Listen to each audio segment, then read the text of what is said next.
How did Mandela's understanding of freedom change with age? Mandela की जो understanding थी freedom को लेके वो एज के अकॉर्डिंग कैसे चेंज हुई? तो जो नेल्सन मंडेला थे उनकी जैसे जैसे वो बड़े हुए उनकी फ्रीडम को लेके जो थिंकिंग थी वो चेंज हो गई।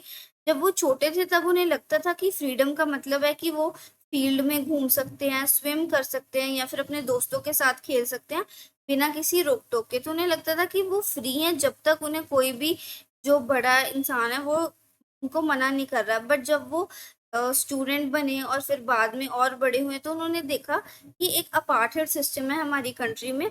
तब उनका जो हार्श रियलिटी थी अपार्थाइड सिस्टम की वो उनके सामने आई।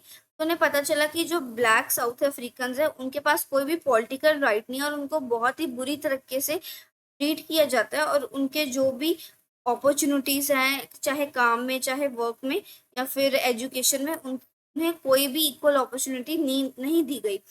तो जो मंडेला उन्होंने ये चीज रियलाइज की कि उनकी जो पर्सनल फ्रीडम है उसका कोई भी मोल नहीं है अगर पूरा देश जो है वो फ्री नहीं है।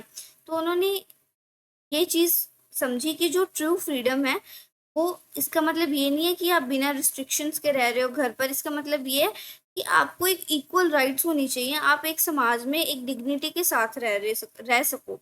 तो एज अ रिजल्ट मंडेला ने क्या किया, अपनी पर्सनल लाइफ त्यागी, अपना कंफर्ट त्यागा और फ्रीडम के खिलाफ लड़ना शुरू किया। उनका जो आइडिया था फ्रीडम का वो इतना बड़ा हो गया कि वो सबके लिए आ गई कि अब मुझे सिर्फ खुद के लिए फ्रीडम नहीं चाहिए, मेरे को सारे लोगों के लिए फ्रीडम चाहिए।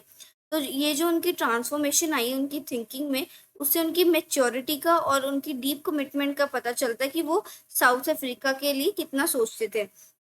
अगर आपको ऐसे और इम्पोर्टेंट क्वेश्चन आंसर्स देखने हैं तो आप मेरी प्लेलिस्ट Q&A सीरीज में चेक कर सकते हैं।